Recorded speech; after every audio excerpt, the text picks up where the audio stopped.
And we can sometimes feel, especially if we're in a family or a tight friendship group or a spiritual partnership, we can sometimes feel responsible for the other person's evolution, the other person's healing, the other person's revelations and understandings. And in that force, in that pushing in many ways, in that attachment to having to do that, we're actually doing the opposite. We're actually taking away that soul's ability to learn the lessons themselves. We're taking away that person's opportunity to move through the pain, to move through the shadows, to move through the mud that the lotus will grow from. Welcome, beautiful souls, to season 2 of the Cosmic Love Antenna with your host, Harrison Ma. I invite you on a mystical voyage from the intellect to the soul, delving deep into the mysteries of love's spiritual essence and its unfolding. This podcast celebrates the peeling back of heart layers, revealing profound lessons, interviews with spiritual seekers, and practices to open your heart to love's infinite wisdom. Good morning, evening, afternoon, magical beings. Welcome back to the podcast. Welcome back to another solo-sode here today with your host, Harrison, and a conversation, as always, diving deeper into the layers, restricting your beautiful, loving consciousness from being expressed with the world.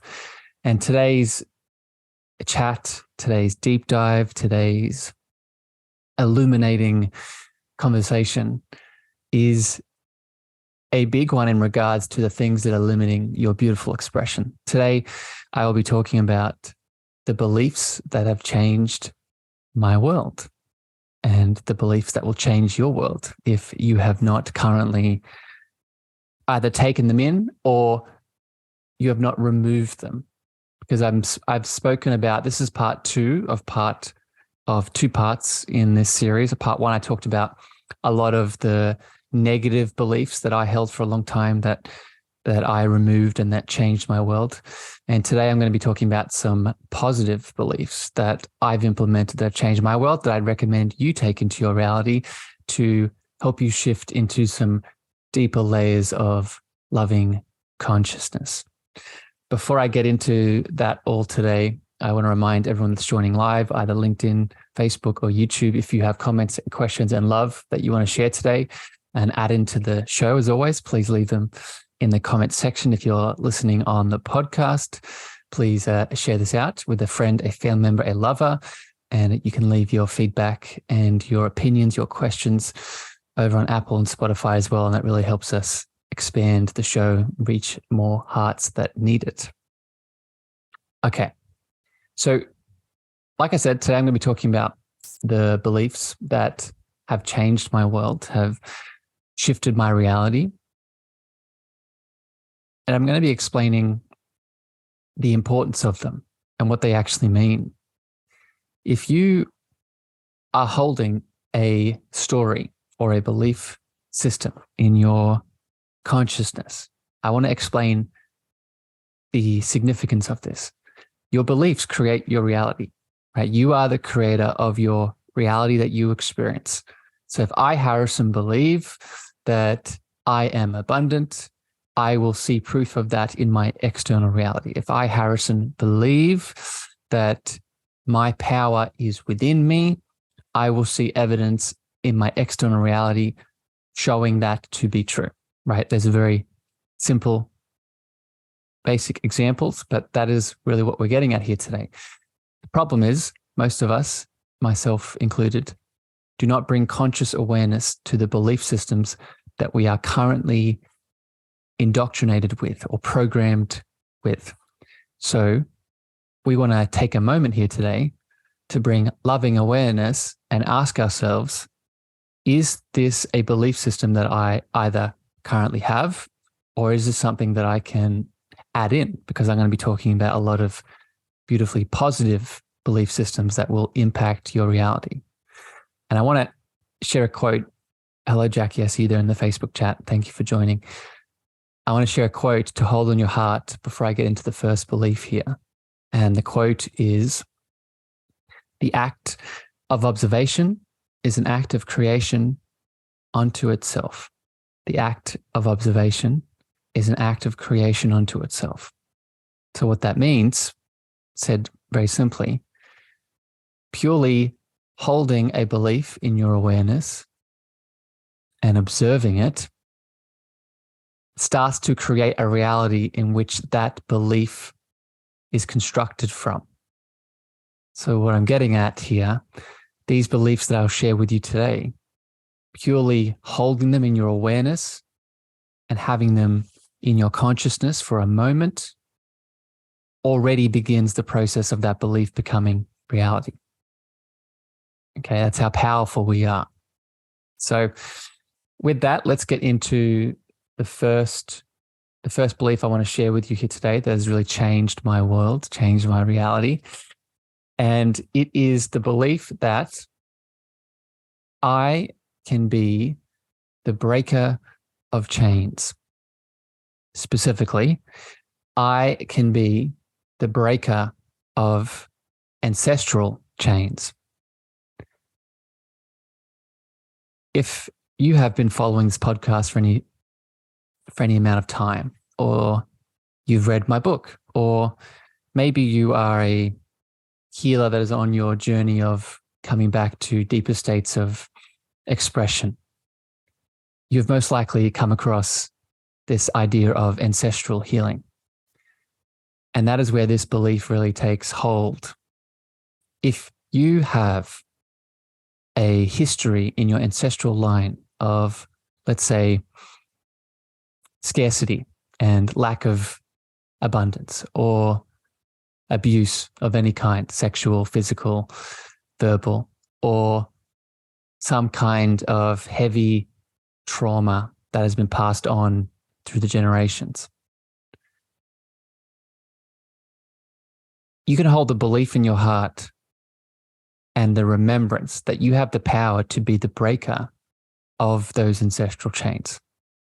We know now through studies in epigenetics and the connection to our DNA that things are passed on down the ancestral line, but not just the pain is passed on. We also have the potential to heal that is passed on. So when we hold the belief that, I'll use me as an example, I, Harrison, can be the breaker of chains of the limiting belief around sexual expression, or the limiting belief around scarcity, or the limiting belief around my power is outside of me, passed down maybe through religious trauma. You can change your reality by purely opening to the very real ability that you have to break that chain, to have it stop with you. And what is very important to understand with this is when you hold this belief of being the breaker of ancestral chains, you heal forwards and backwards. So what I mean by that is, if I, Harrison, break the ancestral limiting belief of scarcity around money and abundance, if I break that and I no longer hold that trauma, that pain, that limiting way of being, that now heals forwards and backwards. That is stopped from being passed on to my children. And it also starts to heal that backwards with my parents, grandparents, ancestors, etc. So a powerful belief to hold in your heart. Next up here, the next belief that changed my reality, changed my world, is I am not alone in my pain. I am not alone in my pain. And what I mean by this, I want to go an extra layer deeper with this. When I say I'm not alone in my pain, I don't just mean I'm not alone in the 3D world physically. I'm not alone in this, let's use an example, I'm not alone in this pain of isolation or separation or anxiety or depression. Yes, there are other people out there that are experiencing the same thing physically. But what is more significant with this belief, I am not alone in my pain in regards to the 5D, the non-physical world, the angels, the spirits, the ancestors, the loving entities that are around me all the time. The more work that I've done within the spiritual world in helping people connect back into their space of loving spiritual power, the more that I've come to a recognition and a remembering that we are surrounded by love. And not just love in a general term. We are surrounded by loving support, loving non-physical, non-3D support in the form of, again, angels, ancestors, guides, spirit animals, totem animals, many different types. But the thing that they all have in common is that they are always there. And when you are going through pain, when you are going through challenge or dis-ease or fear, when we hold the belief that we are not alone and we ask for the love and the support that we deserve to have, it comes in. It shows up. We feel it. We experience it. We have visions. We smell things. We, again, hear things. We have sensations on the body that come in to not just help us through the pain, but to remind us that we are not alone in the current challenge that we are facing. So a powerful belief to hold on your heart and to just notice what happens once you start to move through that. I want to welcome the new people dropping into the Facebook chat. I see you there, Sunny. Welcome, my friend. Welcome, Kelly, in the LinkedIn tribe. Again, if you have comments and questions today that pop up for you around these beliefs that I'm sharing or any other beliefs that you've implemented and have shifted your world, please leave them in the comments section. I'd love to add in your voice and your perspectives. Okay, so next up here, the next belief that shifted my world, shifted my reality. And this is a big one, so I'll try and keep it short.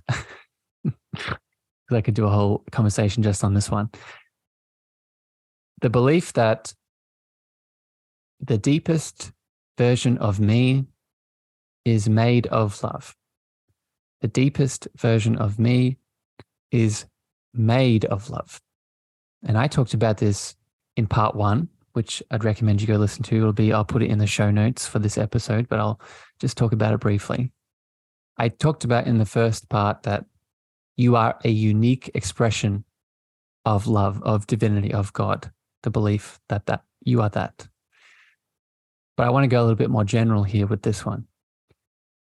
You are made of love. You are not just a unique expression, but you are a consciousness state of love itself. And the reason that this belief is significant is because if you are like me, you held the understanding that love for a very long time was only an emotion or a feeling. It's definitely those things. But if we take it deeper and we awaken more and we allow ourselves to open our hearts and connect to the power that's inside of us, we remember that that power is made of loving consciousness. And it's not an external thing. Yes, it is everything you see in the world, but significantly, it is also everything that is you. It is everything that you are made of. So another way to say this is when you are in love, when you are feeling love, you are also feeling the deepest quality of what you are. The reason, thank you, Jackie, happy it's resonating so much. The reason that this is significant obviously for a lot of reasons, but I just want to pull out one here in this moment that's coming through to share, is when you feel in love, when you feel the consciousness of love that you are moving through you in any given moment, it is also an acknowledgement that you are in alignment with your deepest potential, with your deepest power, with your deepest you. So how many of you listening have asked the question, what am I doing here? What is my purpose? What is my passion? What direction should I be taking for the highest good? This is an answer to that. When we feel in love, when we feel the consciousness of love that we are, that is when we are in alignment. That is when we are connected to that purposeful direction. All right. I'll leave it there. We could go much deeper with that, but I'll leave it there for you to explore. Again, with these beliefs, I would encourage you to bring awareness to these and hold them in your being and ask yourself, how does this feel for me? Does this resonate? Does this expand me? Right? And see where that leads you. Jackie, you're saying I've definitely been asking that question. Yeah. We've all been asking that purpose and passion question. And a lot of these beliefs today will help with that. Okay, the next one here. And this is a belief that's connected to relationships and emotions and feelings and going deeper into your emotional reality, which a lot of us have troubles with if you're like me. The next belief is, I can have boundaries, not walls. I can have boundaries, not walls. So let's talk about this, what I mean by this. For a long time, in my journey, based off the trauma and the pain that I've experienced in my life, placed walls around my heart in regards to letting other people in, whether it be family, friends, romantic partners. And I did that from a space of wanting to protect myself, wanting to keep myself from being hurt again. And while that served a purpose for a period of time, what that also unintentionally did was push people away, was stop love from coming into my life, stop connection and intimate relation from expanding in my world. And that came from the walls. So what I'm offering here now for all of you tuning in is that we can have a middle ground here. We can have a way to protect our heart and aid our healing and soothing journey in moving through past fear and abuse and again pain that we've moved through, and also receive love, receive new relation, receive new connection, receive new intimacy. And this is done through a boundary, not a wall. When I think of the difference between a wall and a boundary, I think of the human body, the human cells that we're made up of. And if you look into what a cell is made up of, a cell has an external membrane that is permeable based off the need of the time. A human cell will allow in what it needs at any given moment, but then when it's full, when it's processing, when it's moving through some internal state of being, it will close off and stop the incoming traffic or the incoming energy or the incoming process from moving. This is what we can learn to do with our hearts. We can learn to have healthy boundaries. We can learn in our relationships to put up a boundary that allows us to receive love, receive kindness, receive compassion, receive intimacy when the time is right, and put up a block in that boundary when we need to separate, when we need to detach, when we need to move away from that person, place, or thing that may cause us to feel pain or go through a trauma response, etc. So this is really a clear and powerful belief that we can hold, that around our heart, we can learn to have boundaries, not walls. All right, next up here. Continuing with that heart and receiving love image, next belief is I can allow the light of others in. I can allow the light of others in. This belief specifically connects us to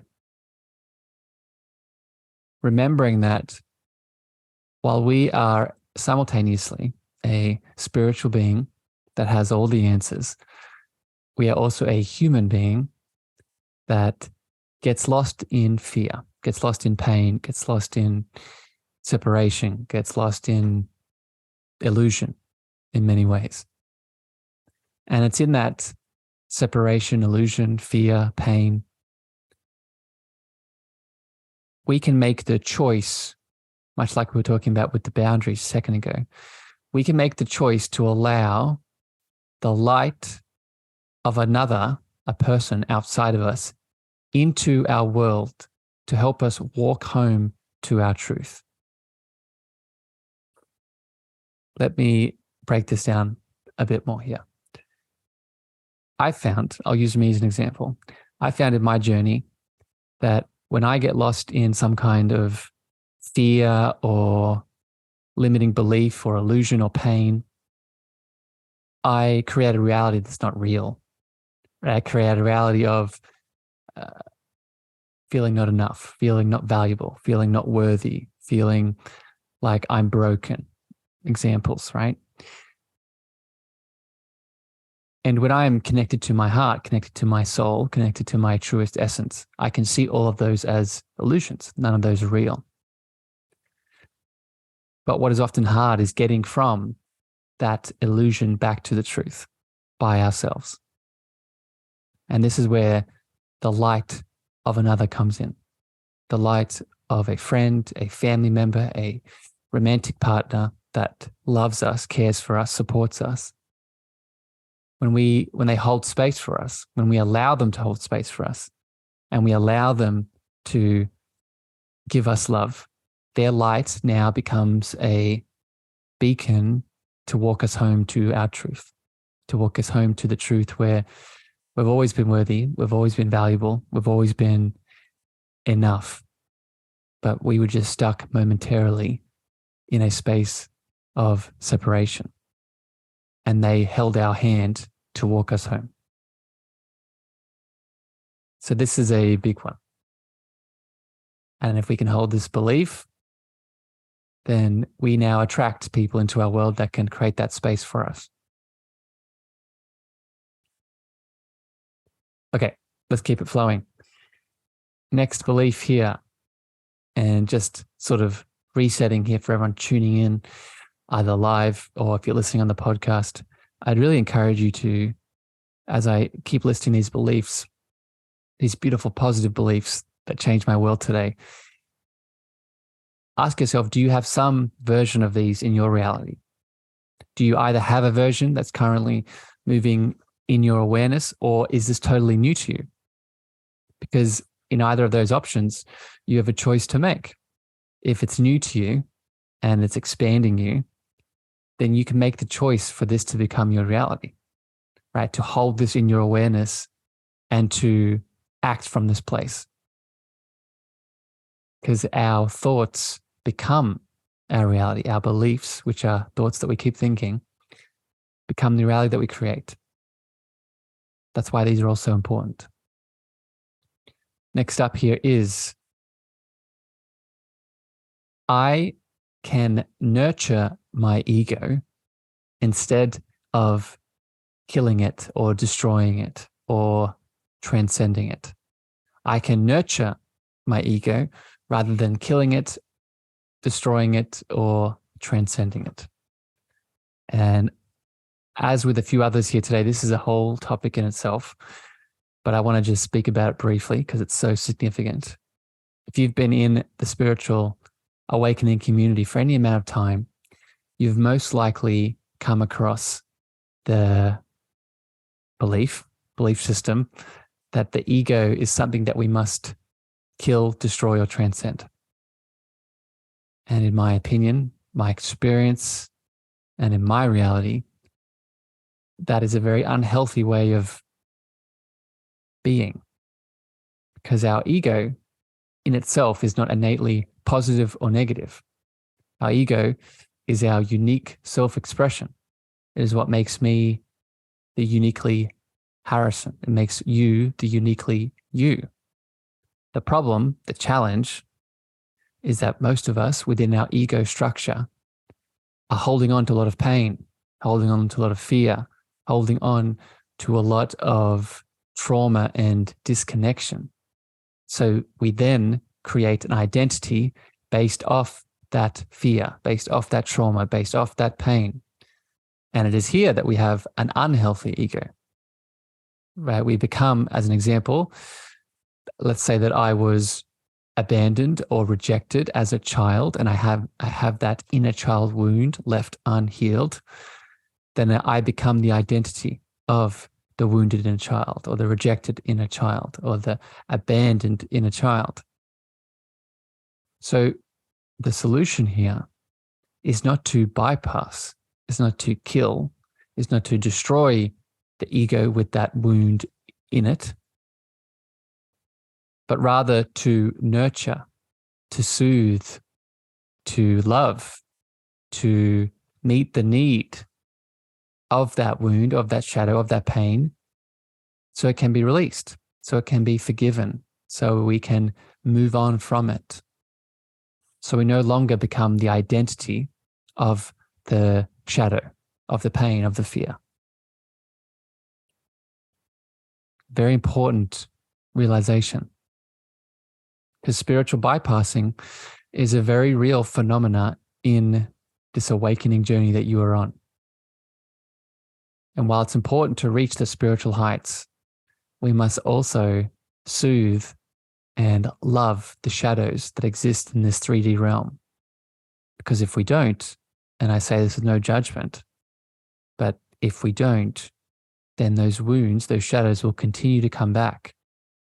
And they won't come back internally, they'll project on our outside world. As Jung likes to teach, until we make the unconscious conscious, it will project into our external world, and we will call it fate. It will create a reality that we will call fate. But in reality, it's just our shadows, our unhealed ego that needs nurturing.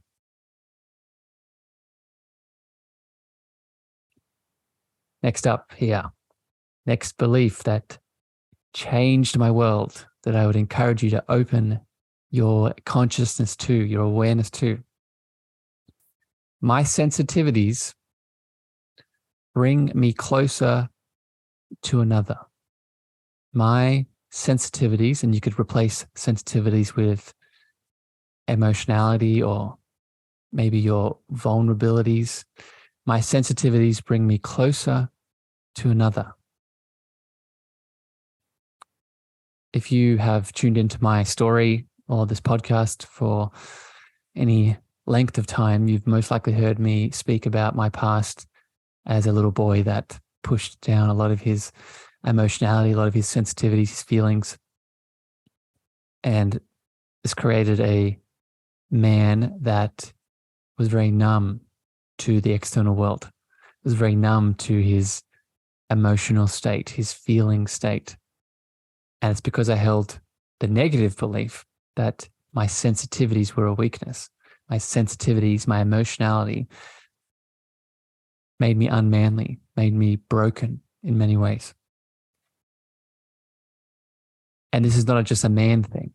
This is a human belief that we all hold, that sensitivities, emotionality, your beautiful open heart vulnerability is a weakness.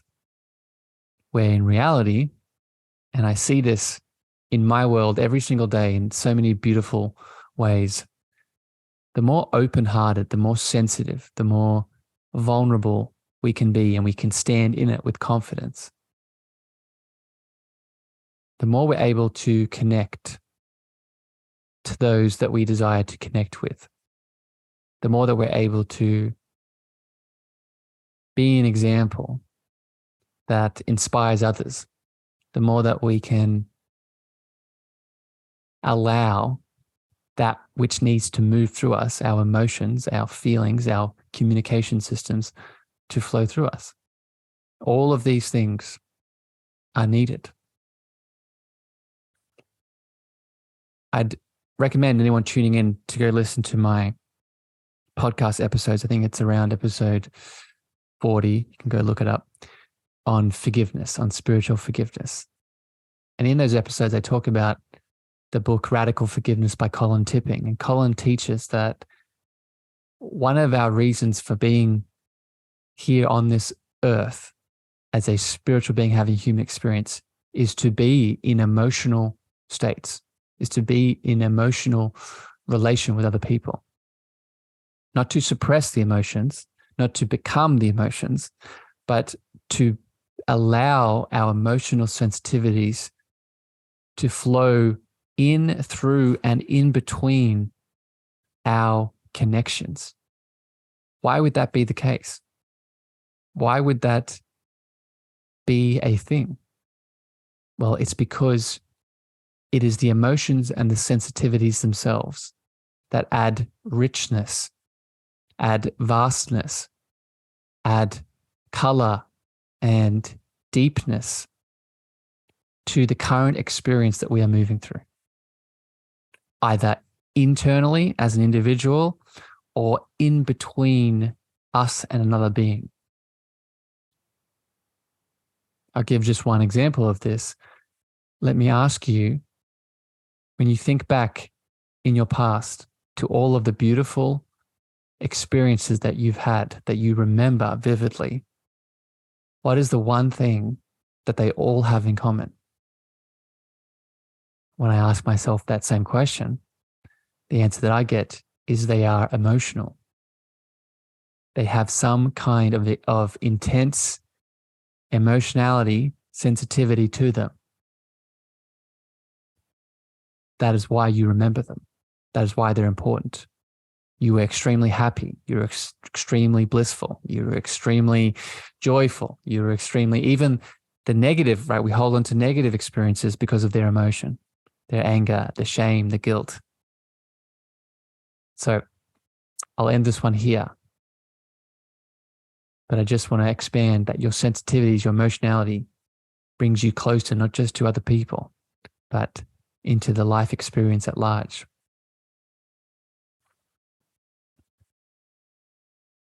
Next up, I am not here to save anyone. I am not here to save anyone. This belief changed my world in many ways, and I'll go into it in a second. But I want all of the beautiful light workers, healers, coaches, mentors, spiritual souls that have tapped into their calling to be of service to other people. All of you listening that would identify with any of those labels, this belief is for you. Because if you're like me, for a long time, you probably held the opposite to this belief. That if you're not healing, if you're not being of service, if you're not saving your client, your friend, your lover, your family member, then you're not doing the thing. You're not enough. You're not worthy. you aren't getting it done. And do not get me wrong. I do believe that a big part of why we are here as an individual soul expression of the oneness that we are derived from, I do believe that a part of that is to be in service, is to share our love with the world, share our love with others in some way. But, and this is the key to this belief, it is not expected of you. There is no judgment if you do it one way or the other. If you live a life of service, beautiful. It'll lead to a lot of expansion, a lot of beautiful relational, emotional moments like I talked about a second ago. If you do not, also beautiful. You are not judged. There is nothing outside of you that is ticking a box saying that you are wrong or right to not do that. And this is the key to this belief. You're not here to save anyone. You're not here to put on that superhero cape and save the day. If that is what you desire to do, go for it. But do it from a place of non-attachment, non-expectation, and just from a space of sharing your full love cup with the world. Because this is another, piece of this belief. At the end of the day, our sole responsibility is to our own soul path, is to our individual soul expression and expansion. And we can sometimes feel, especially if we're in a family or a tight friendship group or a spiritual partnership, we can sometimes feel responsible for the other person's evolution, the other person's healing, the other person's revelations and understandings. And in that force, in that pushing in many ways, in that attachment to having to do that, we're actually doing the opposite. We're actually taking away that soul's ability to learn the lessons themselves. We're taking away that person's opportunity to move through the pain, to move through the shadows, to move through the mud that the lotus will grow from. So this is a belief that we can hold on to, that we're not here to save anyone. All right, a few more here today to share with you. I hope these are hitting your hearts. And again, before you take them onto your reality, hold them in your being. Bring some awareness. Ask yourself, how do they feel to me? Right? What do they inspire you to do? What do they inspire you to release? Right? Because a lot of us can hear these beliefs, but then sort of move on, step away. But if we bring awareness to them for a moment, we create a new reality. All right. So next up here, next belief that changed my world, helped me go deeper into that spiritual journey that we're all on, is I am the container of love that holds all of my shadow and light. I am the container of love that holds all of my shadow and light. What do I mean by this? I want to share a quote that I often express on the podcast by the beautiful Rumi. Rumi says, out beyond all wrongdoings and right doings, there is a field. I'll meet you there. What this teaching and quote that Rumi is expressing, what it refers to, is the field of consciousness, of unity, of oneness, of in the Vedic teachings, it's Brahman, it's the unmanifested, it's the unified field. All the same name for the consciousness that exists inside of us that is oneness, that is divinity, that we all have access to. And I've done many episodes on this. I'll put in the show notes I did an episode called The Unified Field of Love. And we all have access to this consciousness state. But what I specifically want to bring into your awareness around this belief, what we can learn to do in any given moment when we feel maybe taken away by a shadow, a limiting belief of not enoughness, a shadow of fear, a shadow of pain in some way. We can use this belief to tap into the field that we are.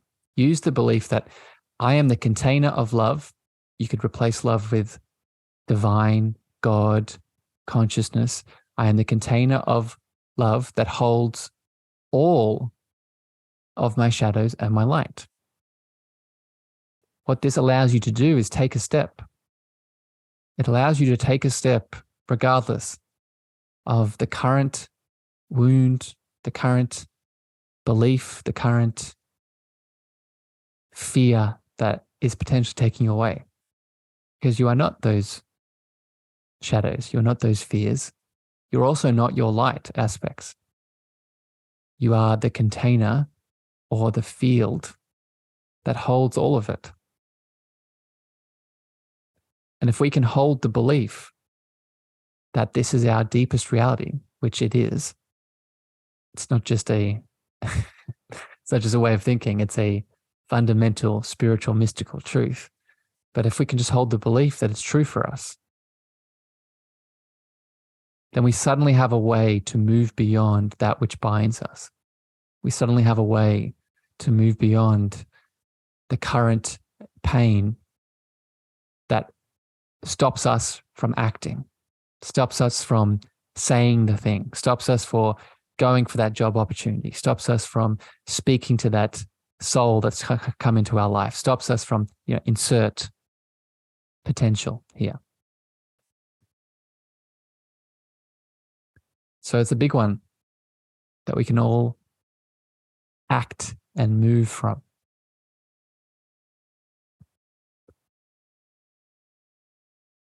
The last belief today that I want to share with all of you that has changed my reality, changed my world,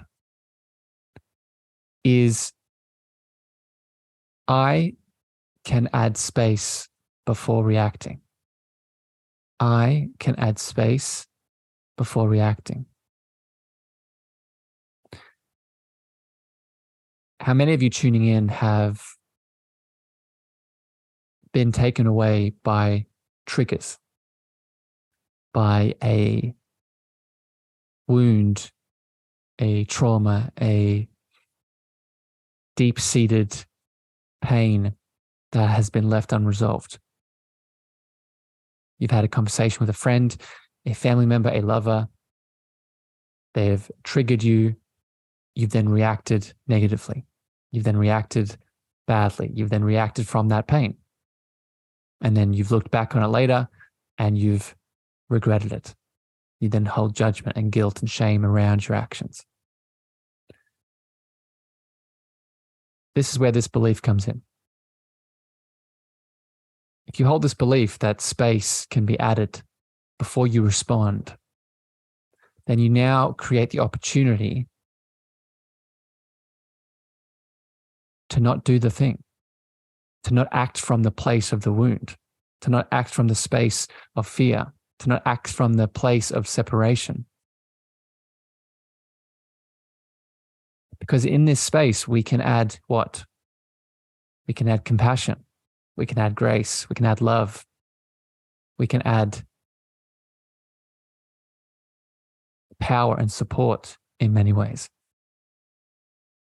Physically, what this looks like, it could be taking a breath. It could be breathing in and then breathing out, releasing. It could be just silence. It could be just not saying or doing anything as you feel the trigger moving through you. Right? It could be putting up a boundary. It could be saying, I need to step back. I need to have a pause here from them. I need to go for a walk. But the thing is that they all have in common is that you're intentionally and mindfully adding in space. And this comes from this ability that you can do this belief that you can do this. Because if we think it, we become it. And if we become it, it creates our reality.